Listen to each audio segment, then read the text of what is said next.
Welcome back, everyone. It's my pleasure to introduce the next panel on India's digital payment revolution. We have two very illustrious speakers, Professors Viral Acharya and Amiyatosh Purnanandam. I'm going to briefly introduce them, and then they're going to present and have a discussion, followed by a Q&A with an opportunity for everyone to participate. So very briefly, Professor Acharya is the CV Star Professor of Economics at NYU Stern, not very far from here, and he's written extensively in the areas of banking and finance. He was previously deputy governor of the RBI from 2017 to 2019, and has been an academic advisor to many important institutions, including the Federal Reserve banks and the IMF, the BIS. And so we're delighted to have him here. And in addition, Professor Purnanandam, who is the Michael Stark Professor of Finance at Michigan Ross. He's also written extensively in the areas of banking and finance. And in addition to his professorship, serves as director of the Financial Intermediation Research Society, is a faculty affiliate at the Center of Finance, Law and Policy, jointly between Michigan Ross and the Michigan Law School. And various other institutes at the University of Michigan. So without much further, I'm going to invite Professor Purnanandam onto the stage to present your remarks, and we'll follow that with a discussion. Thank you, Nikita, for the nice introduction, and thanks, Richard, and everyone for having me here.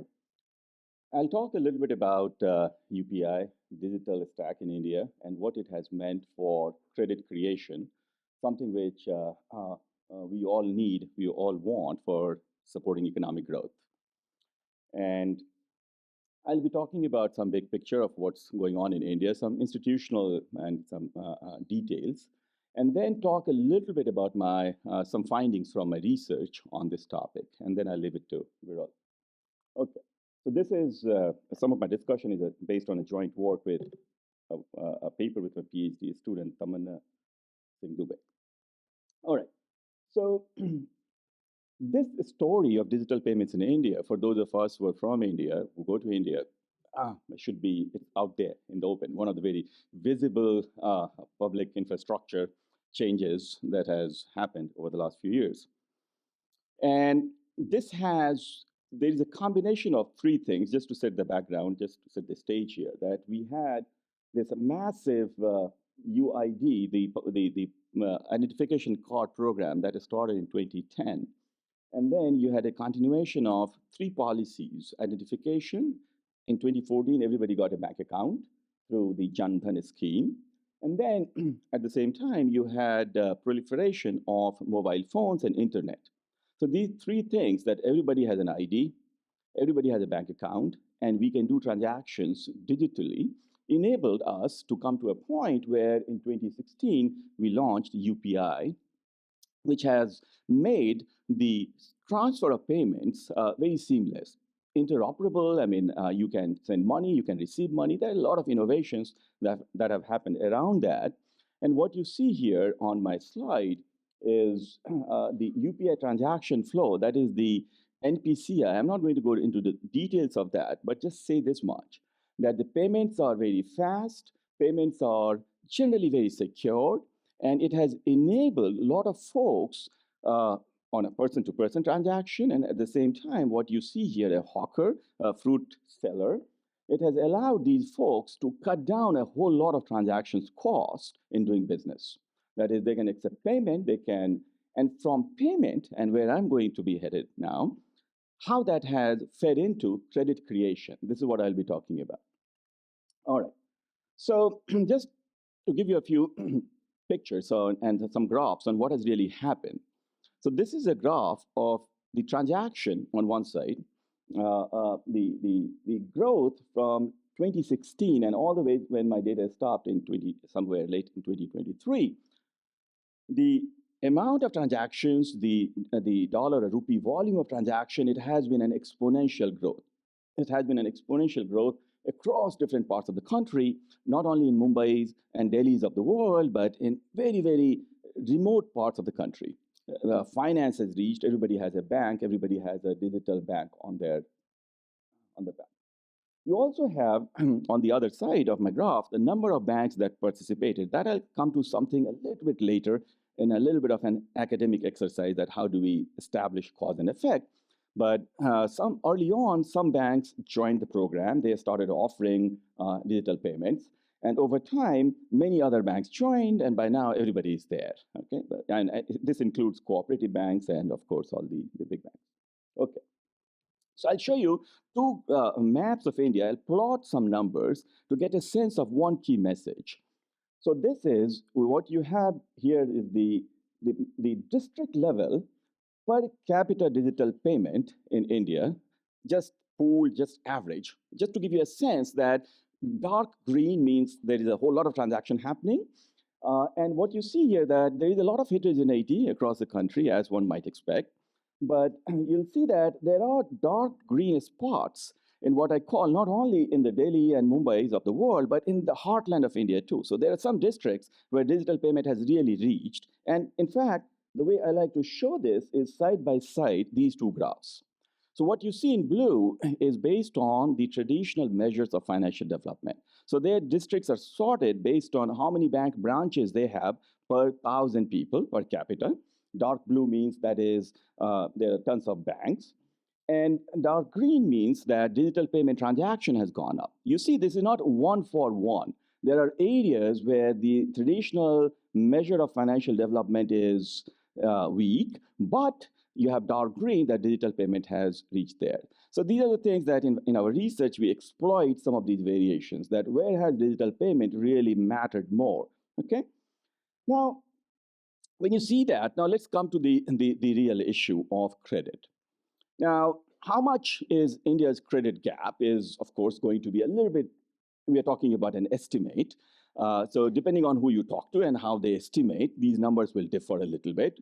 But we all agree that in India, there is a huge gap in credit. And especially what I'm showing you here is MSME sector, small enterprises. And the estimates range from $500 billion or more of credit is missing, in a sense that you see these businesses, you benchmark them against how much debt capacity they might have had if they could get complete free access to credit. So we have a credit problem. We have a credit problem. And some estimates suggest over 80% of MSMEs are not served by formal credit institutions like the state banks of India and so on. Okay. So we have a huge credit gap, and this is also true for the bunch of other segments, but I'm going to focus on a small ticket MSME item here. So, of course, this problem has been well known. This is not a problem that we just thought about in 2016. But our historical approach of credit gap and the way we have attacked it was what I call an unsuccessful historical approach to meet this credit gap was credit-led solutions. That is, there was a lot of government programs, credit mandates, regional rural banks. These are the institutions, they were designed for credit. And there was a credit mandate, and that experiment did not go well. If you look at the non-performing loans ratio of regional rural bank, it's very high as per any prudent lending standards. So, and credit mandate, as I call them, these historical solutions, they are mandates, but they unlikely are able to tackle the source of inefficiency that we as financial economists care about. That why is there not credit? Essentially, it comes down to some sort of information problem, some sort of contract enforcement problem, and transaction cost problem. That is either I'm not able to separate good borrowers from bad borrowers, either there's some incentive problem, I'm not doing risk-based lending, and so on and so forth. So the question, therefore, before us, and what we are witnessing right now in India and across the globe, is that should we start thinking about financial inclusion and credit creation not through the lens of a credit-led growth, but a payment-led solution? That is, start with a payment system, because that attacks at a deeper level the sources of inefficiency or friction that we are after. And in this couple of ways, that is one of the key friction that you see in a country like India when you have a relatively less developed traditional financial market is just the simple transaction cost. Just accessing an information, just going to a bank branch, the speed or the cost, that is very high, especially for the hawker that I showed you on my first or second slide. If I'm thinking about a supply chain that I'm getting money from somebody, for the hawker, getting that payments within a day versus after 3 days might mean a world of a difference. The payment-led solution, or when you have this kind of flow of information, flow of payments, then these supply chain frictions, for example, get cut down critically. But not only that, when you have digital footprint, one of the key things that we worry about for banking researchers like us is information. That how do we figure out who is really credit worthy and who is not? Once you have this digital footprint, then the cash flow based lending becomes very viable. Historically, you do collateral based lending, but where does that fruit seller get collateral from? He has cash flows, but he does not have collateral. So when you make that digital footprint, you make cash flow based lending possible. You, in fact, make cash flow the collateral in a matter of speaking. Not only that, you have, in fact, a whole lot of credit constraint alleviation. You can tailor make, you can write different kind of innovative contracts if I have the cash flow information about the borrower. You can think about innovative solutions for recovering your money back. So those sources of inefficiency can be cut down. And I have come around to the fact that a digital payment-led solution perhaps is the right way to think about credit, not the credit-led solution, which seems a little bit immediate. All right. So what has happened in India recently? So you have, on the back of this digital public infrastructure, payments and a bunch of other stuff, we have seen a big growth in fintech lending space. And there is a whole sort of ecosystem that has developed. In the interest of time, and we can talk about it in the Q&A later, depending on the interest, you have open account aggregators. I'll talk about them a little bit more today. You have Open Credit Network, you have ONDC, all of them from a credit perspective towards one end, which is, at the end of the day, what you're solving is, you're solving a problem of linking information with capital. So somebody has to give me information about who to loan to and how do I recover, and somebody has a whole lot of capital. And all this open banking, all these innovations that you're seeing in India is essentially a step in that direction. That how do I get information from the digital payments and how do I share that? And in between comes, of course, a hard work. There is a privacy issue going on. There could be some risk building up, operational risk. So we got to fix that. But the fundamental idea is that I want to give you the information and you have the capital. And a lot of these, the traditional banks like the State Bank of India or the Punjab National Bank, they have a lot of deposits. Can we connect them, information and deposits, so that lending happens? So many different lending models have evolved in India. All sort of partnership is evolving. We are still in the early days, and therefore even a greater need from a policy perspective to think about should we regulate, what do we regulate, what information we collect. But what you're seeing here is that there are independent fintech lenders, there are fintech lenders who partner with NBFC, there are traditional banks who are doing fintech lending. All sort of this ecosystem is evolving. And here I also think that eventually we'll need to get some, from a policy or from an RBI perspective, a little bit better data on exactly what's going on, so that next time if we get into some sort of crisis, we have some better handle. I think there is a little bit of an obvious policy gap there. It's very hard for researchers like us to cobble together data from many, many different sources. So, but for example, I'll just say PayMate is one co-lending fintech. What they do supply chain based lending. So they put up the payment infrastructure at a small business. They have the payment information, and then they have the whole supply chain information. Who are they buying it from? What are they buying? When are they buying? And they also have a partnership with an NBFC. So they're bridging that information and lending gap. All right. Now, account aggregator is another exciting thing that is happening in India, which is, roughly speaking, essentially, who owns the data? If I'm the user, I own the data, but I want to share the data with the lender. But when I'm sharing the data, I worry about privacy. I worry about a bunch of leakage of information and so on. So account aggregators are a new class of NBFC. Think of them as non-bank finance companies. And what they're doing is they collect data from many multiple different sources: your bank statement data, your data from insurance and the mutual fund. And if you give permission, then it can be shared with the potential lender. All right.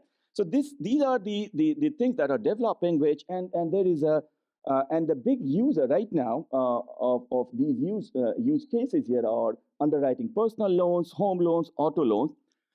Another thing that you'll see here, there's a whole lot of push. I'm not sure, I don't have much data to say this, but there's a lot of push towards standardizing the contract. And in my opinion, that will become a key thing. Just like UPI has standardized the flow of payments, we need a standardization of credit flow. Because if contracts are standardized, if loan documents are standardized, then if a failure happens, recovery will be quicker. Loan sale can be, those credit instruments can be sold quicker. They can be packaged and sold better. There's a lot of efficiency gains that will have if we do that if you follow the chain of information here. Now, just to show you that about what I'm showing you here is that how active these innovations have become. This one is about account aggregator that I was talking about, and about 100 million consents have already been, successful consents have already been given here. And it is on a rapid rise basis. So there is clearly a lot of demand. People want that, institutions want that, and we are headed, I think, in the right direction there. Okay. Now, a few things also, how this digital payments and all this infrastructure on the network, what does it mean in terms of credit creation? That's the last point I'll make before my time ends. So getting a precise idea about fintech credit is still hard as a researcher, because you get the bank credit from the RBI data, but these fintechs, so you have a lot of survey data from folks like Experian and Equifax and so on, and that is what I'm showing you here. What you see here, that is on your right, that there has been about 20-30% growth, depending on which measure you look at, in fintech lending. So there is always going to be a little bit of ambiguity about what exactly is fintech lending. SBI could be doing fintech lending, but there is a big growth. But the figure that I saw, this is from Experian, the Credit Bureau's survey, that gives me a lot of hope, is across the Indian states, where has been the growth and the data that I'm showing you is about a small ticket business loan item. In this survey, what they're showing is the growth of Bihar and UP and Rajasthan. These are the states where we still have a lot of work to do in terms of economic growth and credit creation. You're seeing that. There's a lot of unmet demand there. In my big map, when I had shown you about the blue map with the traditional measures of financial development, there are a lot of districts in these areas where the historical financial infrastructure has not reached, but digital payment is reaching them. If we enable all these fintech companies and give them incentives to do the business, hopefully there will be credit and there will be growth. All right. So that's some aggregated stats. I'll quickly show you in a couple of minutes some disaggregated results from my study with Tamanna, where what we do, where we look at digital payments growth from 2016 to 2023 over different districts, and start with some basic correlation. That is, has the digital payment led to more credit, more income, and so on? So I know I'm running out of time, but I'll show you this without going into any data or any regression coefficient and its specification.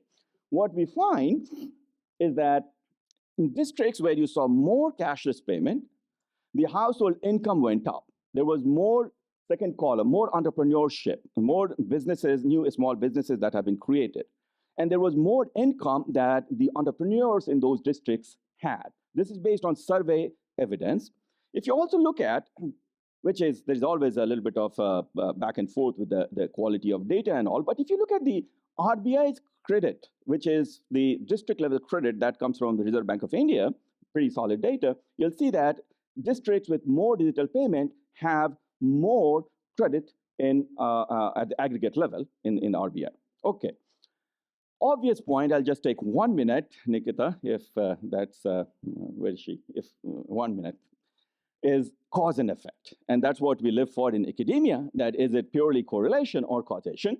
And I'll just show you one graph, and then I'll just say in words.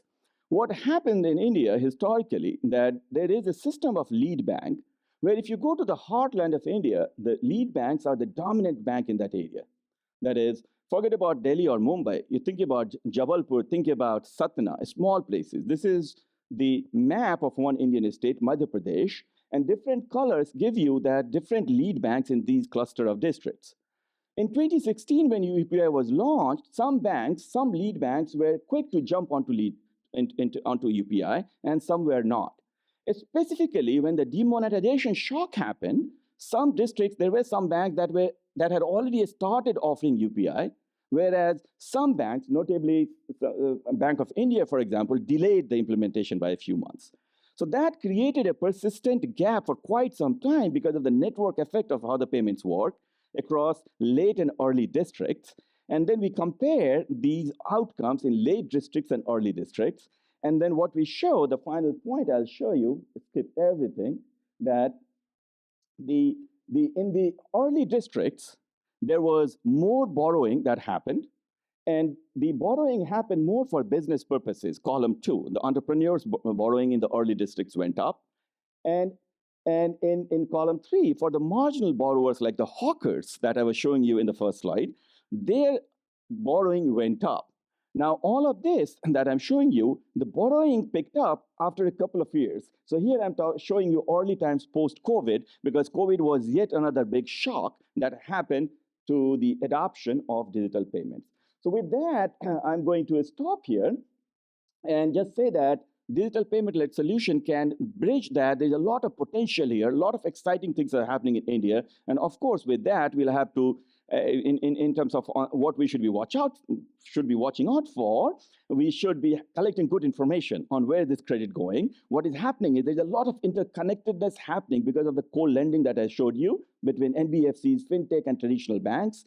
So we should be monitoring those activities as well. I'll stop here, and I look forward to Viral's comments and thoughts. Thank you. I always say this at Columbia, which is that even though Arvind Panagaria and I don't always agree on everything, he's one individual who has always called me to this forum, and I have tremendous regard and respect to him for that. But one thing we do agree on, which is that India should open up its trade boundaries. But so maybe that's the reason why Arvind calls me. So I didn't want to use any slides because I've actually used my deck on this topic in this room several times. And sometimes when you say the same thing with the same deck over and over, people start calling you the guru of that field. And I don't want to have the dubious distinction of becoming a guru on India's digital tech. But let me comment on a few themes. I'm going to read from my phone. I've graduated from working from home to working from phone. So, it's like one step ahead post-COVID. So I want to make 3 sets of comments. First, I want to put India's digital foray and progress in a global context, as well as a time series context of India itself, and why I think it's maybe even more exciting than what Amiyatosh has actually given us, which I fully agree with. Then I wanted to draw then a little bit of a caution in terms of understanding that. I think it's there in Amiyatosh's paper and remarks as to why there are limits to how much of this we can achieve just through supplying things to the economy, and that we have to focus on demand for these products in the economy as well. And finally, maybe just a few thoughts on further work that Amiyatosh and others could undertake. So first, if you look at India's digital foray relative to the rest of the world, I think there's something very fascinating out there, which is that if you look at United States, which you could argue could have actually been at the forefront of digital tech if they wanted to, just in terms of the sophistication of the banks, the wealth per capita GDP, etc. But they weren't. And I think it's because, in my view, Federal Reserve and the US Treasury missed an opportunity. They let everything into the private forces, They thought this is a private good that banks will actually provide on their own. And you very quickly realize that large banks actually are amongst the slowest movers when it comes to innovation. They want to basically keep everyone beholden to them rather than actually bring down transactions costs of doing things. Now, of course, at a sufficiently high level of competition, large banks may compete with each other. And that is what gradually has started happening in the US, which is that once the fintech gradually came into place, the large banks, the moment they felt a bit threatened, they introduced the likes of Zelle and etc. But I was doing UPI payments in India before I was doing digital payments through JP Morgan Chase in the US. And I think the only explanation I have is that they didn't need to. So the way India broke this barrier was to say, no, this is not a private good. This is actually a public good. Connecting two individuals with their own identities through a digital pipe is just like building a road between two cities. I think this is sort of India's perspective, that digital infrastructure is infrastructure. It's a public good that has to be provided perhaps with either mobilization of resources by the central bank and the state, or the two together, along with participation, of course, of private entities. At the other extreme, if you think about China, they also adopted a sort of a private model, but I would say a combination of private and public model, where they let the likes of Ant Financial actually grow very big as a fintech. And then they said, we'll use our public policy to block anyone coming from outside. And then we let this way Ant Financial become very big. So they did use public policy, but not actually of the one where they said, we will develop the infrastructure. They said, we will actually allow the local private company to grow by actually not allowing anyone else to come from outside. Now, of course, what happened in case of China is that Ant Financial became so big that the state felt a bit threatened by the monopoly of information, etc., that this large private financial had. And so I think it's very fascinating to think about, tremendous credit to India's software engineers and thought leaders like Nandan Nilekani and his team, who I think really championed this idea that we should really be developing digital pipelines and then letting the private sector flourish on top of that. And of course, then they worked with the central bank, the government, the two together, and then the banking system. But I think there's something bigger here, which is that India, in my view, has actually set the model, so to speak, for the rest of the world. That think of what Amiyatosh was saying, payment-led cash flow-based credit, as sort of like a public good, and provide the plumbing of that as a public resource, and then let the private sector flourish on top of that. Now, what this has done in India is that it has actually changed the nature of digital entrepreneurship that is happening. So I'll just take example of my wingmate from IIT Bombay. Some of you might know of him, but I think he's sort of one of the very successful entrepreneurs of the country, in my view. His name is Rizwan Koita. He was basically an IIT Bombay graduate. I think he went to MIT for his master's. He joined McKinsey. And then he became an entrepreneur of his own. His first company was what I called as the first generation of digital entrepreneurs of India. It was basically back office work. It was called TransWorks. They basically were getting businesses from the US, call center, etc. type of work, which you could outsource to India for labor. And even if you think about the early work of Infosys, Wipro, Patni, Tata Consultancy, etc., these were basically shops that were saying, there is work to do for the rest of the world. We'll do it for you because we have labor. We'll come and install SAP for you. We'll customize it for you. We'll maintain it for you. Our engineers will come to UK and do it for you. They'll stay there for 3 to 6 months. We'll bring them back. We'll ship them over to other companies. So that was sort of the first generation of digital entrepreneurs providing a service for what the rest of the world wanted. Then these entrepreneurs became mature. They figured out what are the needs of the foreign companies. So the first round, which was more cost-cutting led, which was, I have stuff here that my folks do. Labor here is more expensive. Labor for you is cheaper. So the cost cutting was itself creating a demand for shipping these services to India and creating tech services exports out of India. The second round, these entrepreneurs who were then visiting these foreign companies, foreign conferences, etc., they started identifying opportunities of their own. And that is where Rizwan Koita's second company comes into play, which was basically Citius Tech. What does this company do? It has a huge employment base in Princeton, in Texas, in Philadelphia, in India, in Bangalore, Bombay, etc.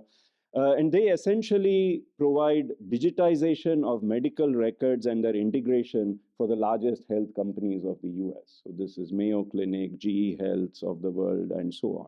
Okay, and this is something where an Indian entrepreneur actually went to these foreign companies and said, listen, I can do this for you, you don't have it. Let me create an entrepreneurship opportunity for you rather than your cost-cutting department coming to me and saying, why don't you take this over? You can also see the value add of this is much greater because it's actually not just doing an existing job that's being transferred to India. It's actually unlocking the potential to digitize records, integrate patients' record across different verticals of this and so on. But that's the second generation of Indian entrepreneurship, which is we'll develop new products, but we are still serving the foreign customers. In my view, what has happened with the advent of Aadhaar, UPI, payments, etc., is that now there's a third generation of Indian entrepreneurs who are saying, we want to develop products for the Indian consumer.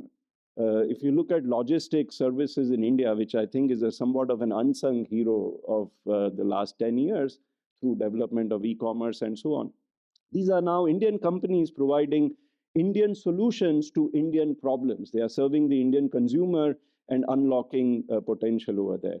And even though the third example I want to give of my friend Rizwan Koita is not per se in entrepreneurship, I think I would call it as an entrepreneurial public policy, what he's doing now. He's doing medtech for India, basically. He set up a huge medtech center at IIT Bombay to develop expertise to digitize medical records in India.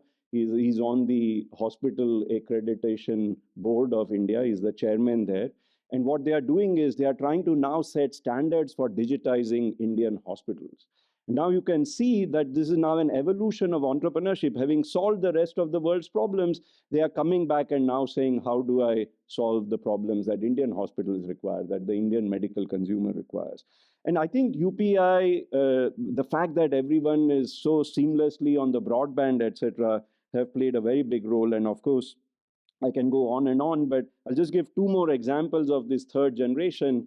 So I live in Vileparla West in Bombay. When I go out, it's much better to actually get into an auto than in a big vehicle. So it's also nice to chat with these guys, understand what's happening in their lives, how are things reaching them, not reaching them, etc. But a lot of the auto guys I order now is just through Uber right away, and they just come and I ask them you must be paying a huge cut to Uber. But he said, yeah, I don't have to keep circling around in for trying to look for customers. I just wait in one place, someone calls an Uber, and I go to the right place. It's a very small transaction efficiency of the type Amiyatosh was describing, but you can see that in spite of the cut that he's paying to Uber, these auto rickshaw drivers have moved on. Another example I've given here often is I'm in Parla West, as I said. My mom likes a dish called Kothimbir Vadi. We are Gujaratis, but there's a Maharashtrian dish called Kothimbir Vadi.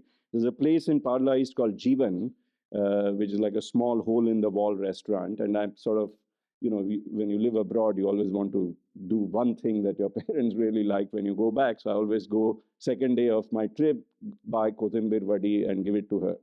So last time when I went, I thought I was the second guy in the queue, and I had a long wait. And, like a typical on the edge Mumbaikar, I immediately started saying, oh, you haven't, in Marathi, you haven't yet given me my dish. I've been waiting here for so long. And the guy said, just calm down. There are 10 orders before you in my electronic order book over here, So even every hole in the wall, which has no physical capital to expand, because that would be very hard to do, for a small business entrepreneur. But now they are getting scale economies of the type Amiyatosh was describing, which will, of course, require additional credit, working capital, etc. for them. But they are all digitized now. And I think in a city like Mumbai and many other Indian cities where actually traveling can be a big headache, Actually, the best restaurant is if you can be in your own home and food comes to you. That's like the best restaurant. And in a way, of course, we have moved to these habits from post-COVID, but all of this has become feasible and actually far more efficient. People are not spending as much time just being on the road, stuck in traffics, etc. But you can just see these are sort of very small examples. An auto rickshaw driver, a small hole in the wall that's supplying, Maharashtrian delicacies. They are all having rapid expansion in what they do because they can actually do things digitally. And I think this is a tremendous sort of growth impetus. And I think one thing that sometimes get understated a little bit on the back of all this, which is that, of course, there's a lot of fintech companies which are on the back of all of this development. I think Amiyatosh had this nice circular chart, which was listing various parts of that whole piece, which are being served by different engines. How are they getting their financing? A lot of the financing is coming from angel investors and private equity investors or VC investors in India or from the US. And for all of them, actually, the big thing is that maybe some of these companies at some point will either get acquired or become big enough that they would get listed in Indian stock exchange. And what I wanted to say is that the vibrancy of India's stock market, which makes a lot of equity investments possible in India of this type, because private equity doesn't want to be private forever. They are looking for exits, either another acquisition, but then the next acquirer is looking for an exit.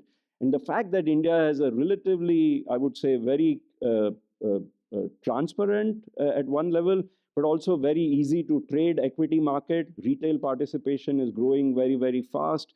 Mutual fund industry is sort of bringing more and more retail investors into these markets. We don't always realize the value of this development, but that is what is making feasible all the financing of these enterprises from private equity, which is eventually looking for an exit at an 8 or 12-year horizon. So all of this is just really fantastic in my view. I think it's a little bit like a game of chess where basically all the pieces got laid out by the public infrastructure, and now you can combine it into very modular combinations. Each module can now be combined to develop very complex products and strategies on top of that. And I think in that sense, it's a truly fantastic. I think it's probably the most exciting thing of the last 15 years, in my view, in India. So then a couple of things I just wanted to point out as things we should just still keep in mind, though.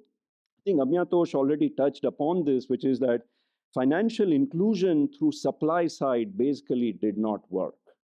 Trying to do things through priority sector lending in the commercial banks, setting up inclusion-driven banking segments, forcing banks to do loan melas and all that stuff. Basically, India's financial inclusion, even after 40 years of efforts by RBI and the government, was very poor until Aadhaar, UPI, and Jan Dhan Yojana accounts, etc., took off. So I think it shows that there are limits to what you can do through supply side, and that maybe the function of the state is not to tell what to provide, but to simply provide the infrastructure. In fact, there is a variant of this also on the cash versus digital thing.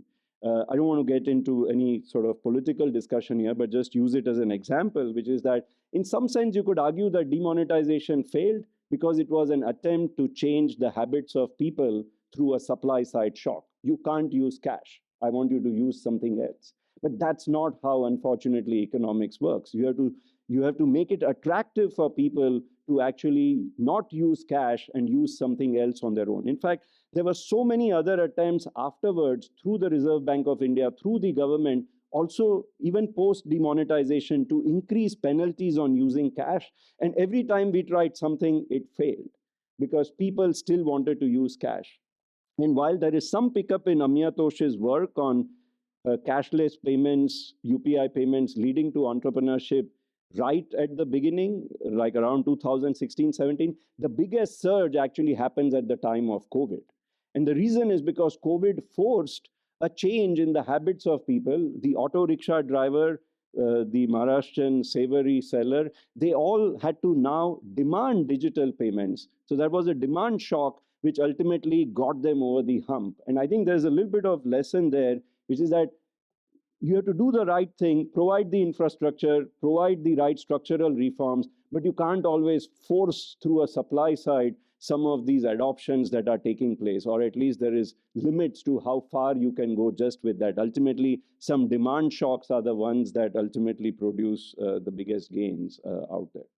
Okay, so just a last word on some of these things. I think what would be interesting to do along the lines of Amiyatosh's work and otherwise, it's very, very fascinating work. I think it's very, very carefully done, especially the identification using the lead bank in different parts of each state and using that to actually, something that happened in 1969 having an impact today to really establish like this causality of the impact of digital payments. One thing that I've encouraged him to look at in the past when I discussed his paper at Indian School of Business is that we need to understand the full job implications of these. Sometimes formalization takes out informal sector or informal jobs. Of course, some of the crowding out effects of informal jobs may be temporary, some may be permanent. So I think it would be nice to understand beyond just the impact on these firms for their credit and the jobs they create, what is the impact on others in the economy? And I think that may be important to understand whether it's working right, how does it lead to the aggregate facts that we are seeing on the jobs. I don't have a prior on how this is fully adding up in the aggregate, so that'd be nice to do. And as I said, some of this may be temporary, some may be permanent. Usually with these kinds of big transformative changes, the hope, and I think it's the right hope based on past experiences, that there will be a trickle down all the way. And I think it'll be nice to understand where the trickle down is happening, at what speed, and so on in terms of consumption, job creation, etc. And that's my last point, in a little bit in sync with the second set of points, is that ultimately we have to ensure that the demand for these products remains high. That is really about real wages and purchasing power of the end consumers. And that is why I think understanding the trickle down is very, very important. There has to be an impact on people's per capita income, because otherwise digitization will remove the transactions cost, but then the overall demand for these services may not necessarily grow high. So I think I would just say that this work, which is a little bit looking at the impact of infrastructure supply, interacting with a COVID-led demand shock as to how it created impact on specific firms making digital adoptions, I think we need to connect the dots and somehow help it tell us what's the aggregate impact on jobs, aggregate impact on demand, aggregate impact on consumption, with what lags is it traveling? Is it 4 quarters? Is it 8 quarters? Is it 12 quarters? Because that is very important for the discussion on displacement that there might be in the short run. Let me stop there. Thank you. Okay, so thank you. This was a really rich presentation and response on a topic that is of much interest to me personally. So I'm going to use my prerogative as moderator to start off with a few questions, and then we'll open it up to Q&A with everybody. So I'm a lawyer, I'm a law professor, so I would be remiss not to sort of ask about risks, in that this was a very optimistic, and I think for good reason, presentation of the potential for digital finance in India. When the same conversations take place in the US and the UK, more mature economies, maybe the delta is smaller in terms of how much we can improve. We quickly move to the risks, and two big risks that are talked about often are sort of what we would call predatory inclusion, right? So people can access markets, but these markets are high cost and they're not ultimately beneficial for consumers. The other is privacy. So more data means potential loss of privacy. Would you be able to comment maybe on those 2 points? So is there a different notion of privacy in India that enables more digital financial growth than in the UK or in Europe or in the US? And secondly, while there may be more credit origination and access to markets, are these markets ultimately delivering, or will they ultimately be delivering affordable credit? They are both very difficult questions to answer, but I'll try. So on the privacy aspect, I touched upon that a little bit, that these frameworks like account aggregators or OSIN, and these that's the hope, that you share information and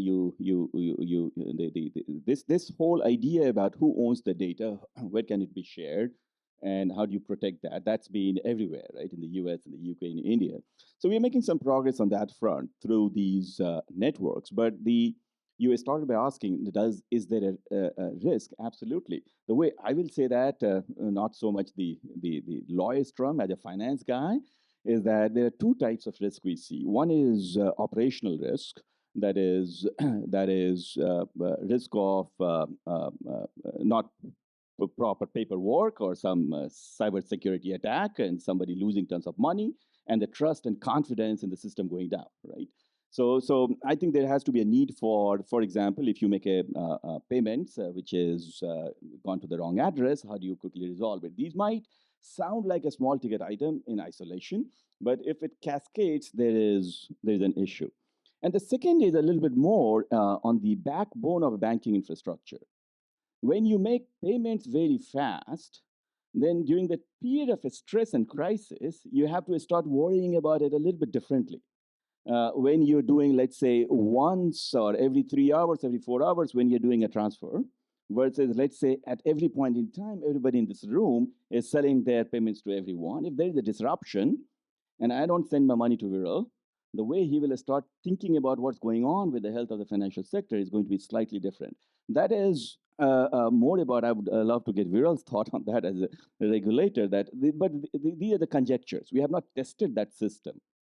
So these are the risks that we have to be thinking about. I'll stop here.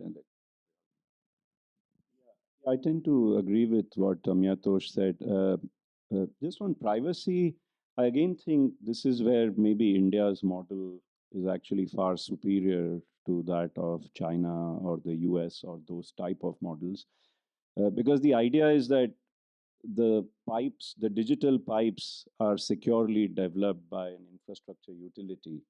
So everything that gets transferred between two end entities on India's digital pipes is basically through a secure encrypted protocol that the infrastructure has developed.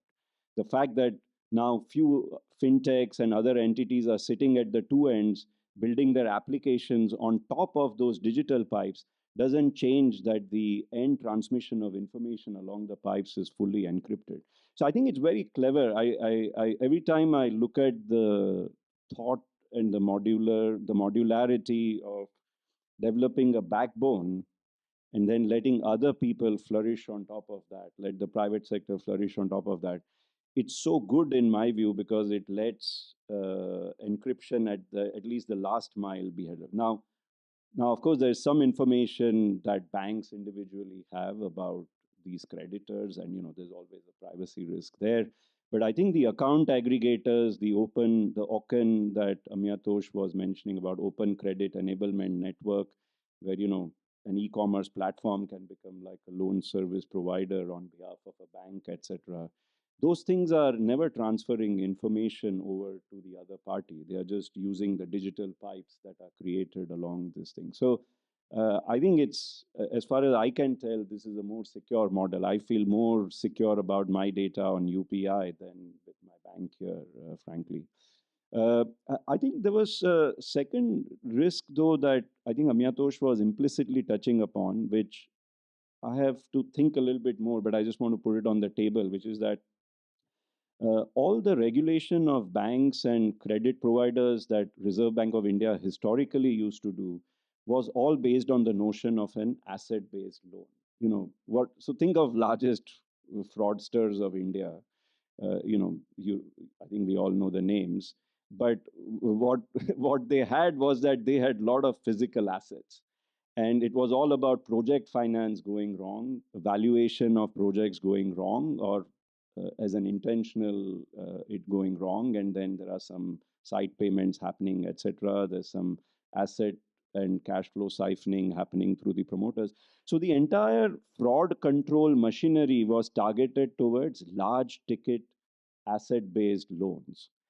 That is now, with the advance of cash flow based loans completely changed. Now, I think the bigger concern Reserve Bank of India has, and I think rightfully should have, is that maybe UPI identifies that some transactions are not to be processed, but somehow the bank's backend still goes ahead and processes those payments anyways, and makes the transfers even though not all flags were actually checked.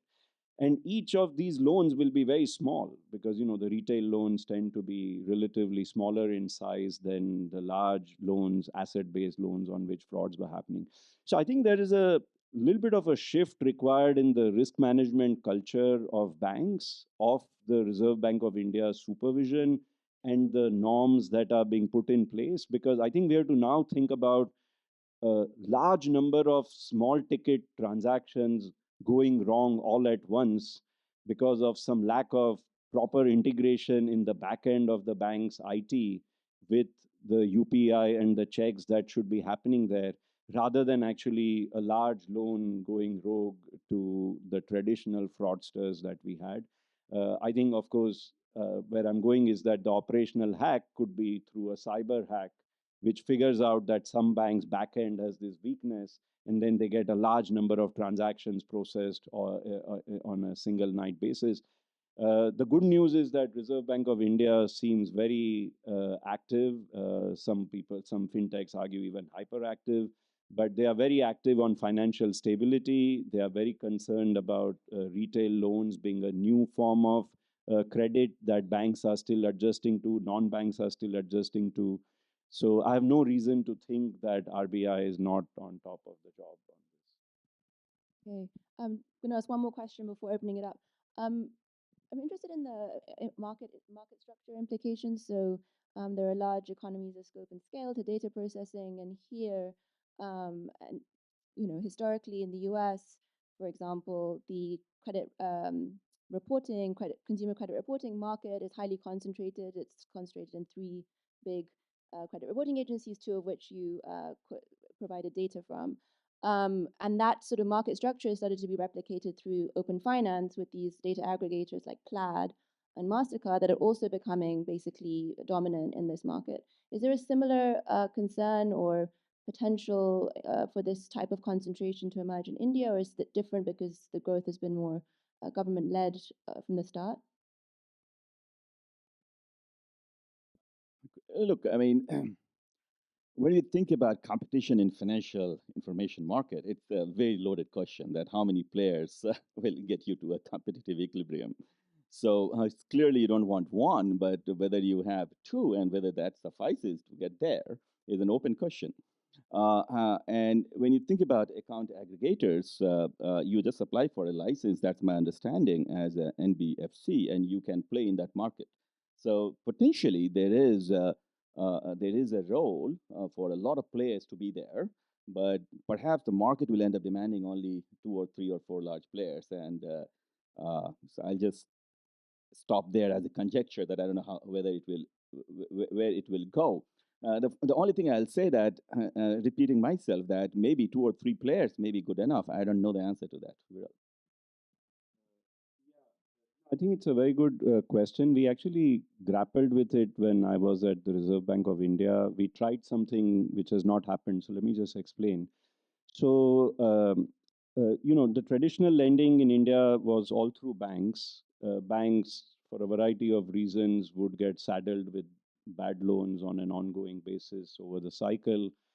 And so there was in 90s and 2000s a need felt that non-banks, especially in housing finance, should be able to provide credit outside of the banking system. So of course HDFC became like a very large housing finance provider as a non-bank entity. Only recently it has merged in back with the bank. But to develop that, they needed credit scoring. They needed a mortgage like a FICO score here. They needed an equivalent score. And for that, the Reserve Bank of India created what are called as credit information companies, the CICs.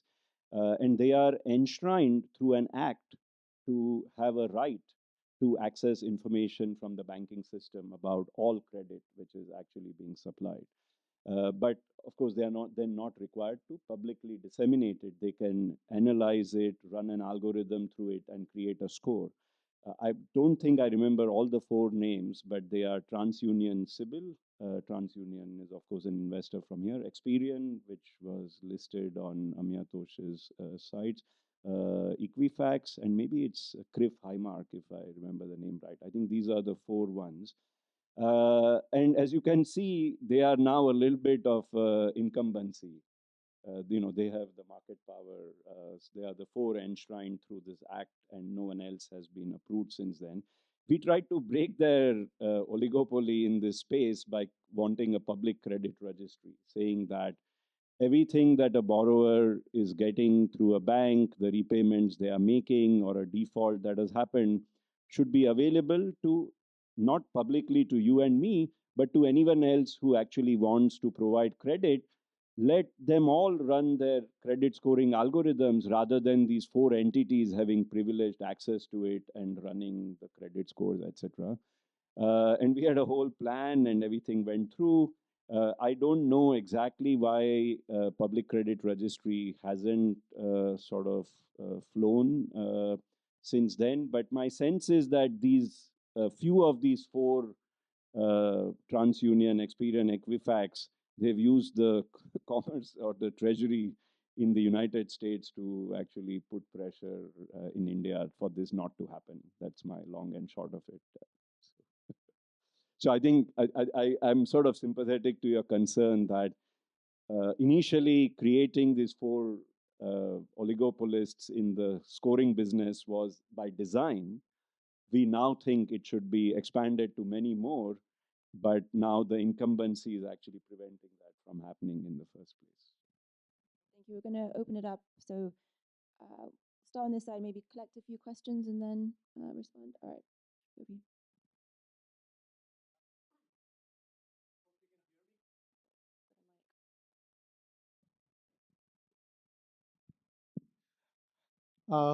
So I was totally impressed by the information about UPI.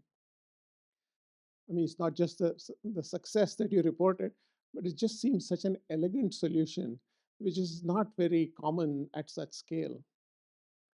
I was very curious if a UPI system could be transported, excuse me, in full evening dress in the US. What changes or disruptions would we see as from a consumer point of view and from a business point of view?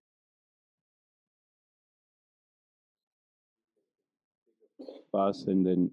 So I think Amiyatosh had this nice figure of how the UPI works. So let's say I'm sending a payment to you. So I'm my mobile phone number on the UPI. You are your mobile phone number. And the important thing of that is what I'm not saying, which is that it's not my bank account. I exist on the payment system with something that's unique about me. The bank account that I have is just something at the back end of that system saying that when a payment is to be made from my phone number linked account to your phone number linked account, I could have designated any bank account there to be in the back office to transfer that amount over to you. So what this does is that it creates tremendous portability of banking accounts. I can change my bank tomorrow without actually having to change my identity on the payment system. That is not the case with my Zelle account. It will not work with a lot of banks which are not on Zelle. Many are, but not all are. So what US doesn't have is that it doesn't have this portability of accounts in the payment system. It's linked to bank account numbers rather than individual's identity. Therefore, it has conferred tremendous advantage to banks. Customers and depositors are locked into the banks. Deposit competition in the US and the deposit rates that the US banks pay are not as high as the competition that Indian banks have for getting and garnering deposits. Bankers, of course, see this as a positive in the US that they have depositors who are stuck. They call it their deposit franchise and they make value on it. It's a very big part of their valuation in the markets. In India, the deposit franchise is not as valuable because depositors can actually switch accounts very seamlessly. My biggest cost of switching out of my bank in the US would be that I would have to go and change the bank number everywhere I go. In India, if I'm on UPI and if I change my bank, I don't have to change anything as far as my payment identity is concerned. And I think this is a massive shift in thinking about transferring the ownership of the payment identity to the individual away from a bank account that they have. So I think it would be pretty disruptive, and I think US banks will not allow it to happen. That's the second corollary to that. I might just add that open banking in the US, which is currently developing, it was authorized under the Dodd-Frank Act, and the CFPB is currently regulating, won't give digital identity that's portable, but it will allow portability of account data, right? So I don't know if that's halfway there or something. Next question. Viral, one of the most exciting things you mentioned is the digital platform allowing cash flow based lending, because all over the world, the biggest problem SMEs face is access to finance, and they don't have any collateral. And cash flow based lending is difficult because they don't keep good records. But here you have excellent records. So, to the two questions you asked at the end, whether the digital platform will help create jobs, I think intuitively, if I can comment, it will, because the real job creators are SMEs, not the big corporations. One question, this was my comment, but my question is, does digital platform lending also leads to increase in tax collection? So that I think a lot of the good things you attributed to me were Amiyatosh's presentation. But it's okay, I'll take it. You want to respond first, Amiyatosh, or should I? Go ahead. Yeah, just one quick thing. I tend to agree with you. My sense is maybe this is why gradually small businesses are willing to be part of GST. They are realizing the benefits of formalizing. They are at a certain size, of course, below a certain size, they are exempt from GST in the first place. But then if you go to the slightly larger, medium-sized enterprises, maybe they are all realizing that if we are formal, if I'm on the tax network, maybe that itself is actually useful for getting access to credit, because that adds to the additional information collateral that Amiyatosh was referring to. So that is my instinct as well, that the formalization should lead to an improvement in tax collections, and it should lead to an improvement in job creation. I was just saying that maybe we should go a little bit further and establish that full link to the aggregate job creation so that we have a firm handle on the full trickle down and the spillovers of all this. Thank you. Is that we are working on a paper extending the next paper that we are writing right now is that what has it meant for moving informal economy to formal economy, and therefore tax collection. So if Ruchir will be kind enough to invite me after 1 or 2 years, I'll be happy to share those findings, but not there yet. Ruchir has a question.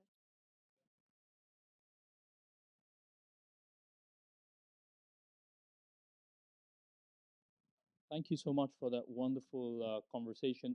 The subtitle of this talk we had chosen was "What Comes After Payments," and it's Amitosh's title of his presentation was "From Payments to Credit," and what Viral showed us and rightly questioned is the welfare gained from payments high enough? And I think just to give you some numbers, so a comment and a question. A comment is in India, about 800 million people are eligible for credit.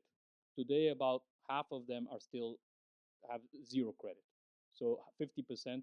The number for US comparable is about 3% are underserved. So there are states like Bihar where the credit to GDP ratio for bank is 20%, just over 20%.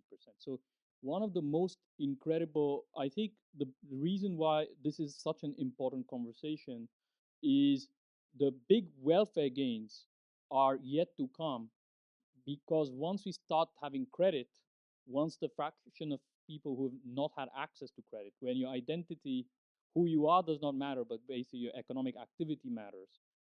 That's where the large welfare gains, and that's also exciting from an innovation perspective, because what the aggregators and the India stack, as it's called, allowing is folks to plug in. So we hope that not all of you go into policy, economic policy, but you also become in a entrepreneurs to solve that big welfare shift that will happen in India. So question is, from when Viral, this is actually for you, if I can put a little bit of pressure, if you allow me.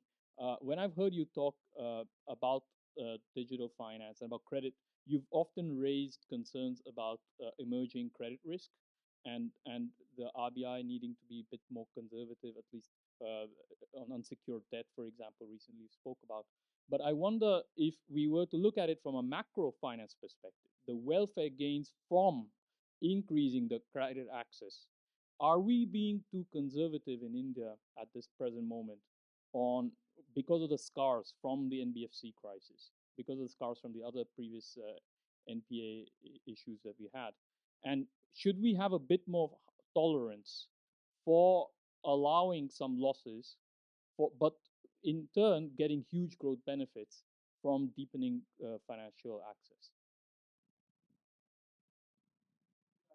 I think it's a tough question because it sort of gets at the cost benefit analysis of regulation or supervision, which is always sort of a little hard to undertake in the banking space or non-banking space. One thing I tend to agree with you that I think the Reserve Bank of India of the last 10 years is far more cautious and almost unwilling to give up on financial stability than in the past. I personally see that as a good thing. I think that's one of the core functions that a central bank performs. I think the reason why I'm a little bit unwilling to give up on financial stability is because business models of new intermediaries are very similar, and it will not take more than one or two bad cases of high delinquencies and problems in wholesale finance, etc., to create a little bit of a retrenchment from financing of everyone with that business model. Of course, we just saw the Silicon Valley banking stress here, that whoever had become very dependent on uninsured deposits and lending into long-term securities, they all had a huge depositor pull out all at once.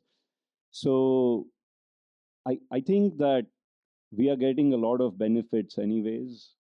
I think why Bihar or Northeast doesn't have a high credit to GDP, to me, it's not a problem of digitization.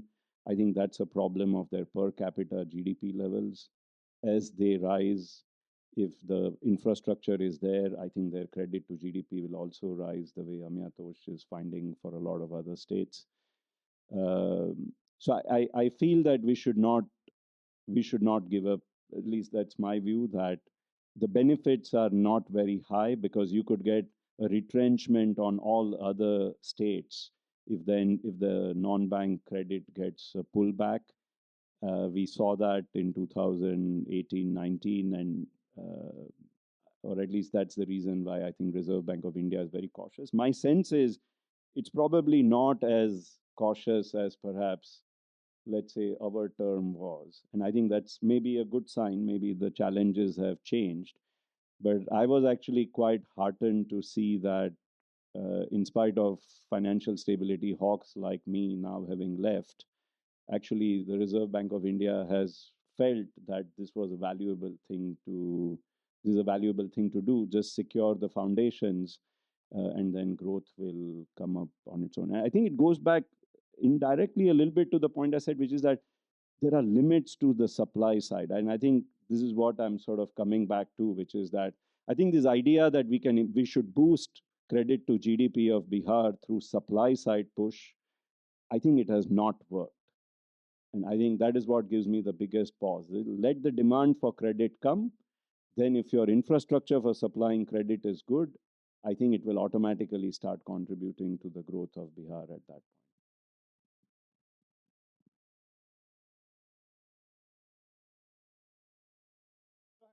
point. Thanks for the wonderful presentation. My question is, I think all of us understand that the digital public infrastructure in India has done really well, as you pointed out. My question is, what are the next set of things that you can see that India can build on top of, which could be a game changer? Because clearly the public infrastructure is a huge win. But what are some of the things that you see can be built apart from credit? So, like I think what Amiyatosh mentioned, which is credit-led or cash flow-based lending. What else are the possibilities on top of this infrastructure? Thank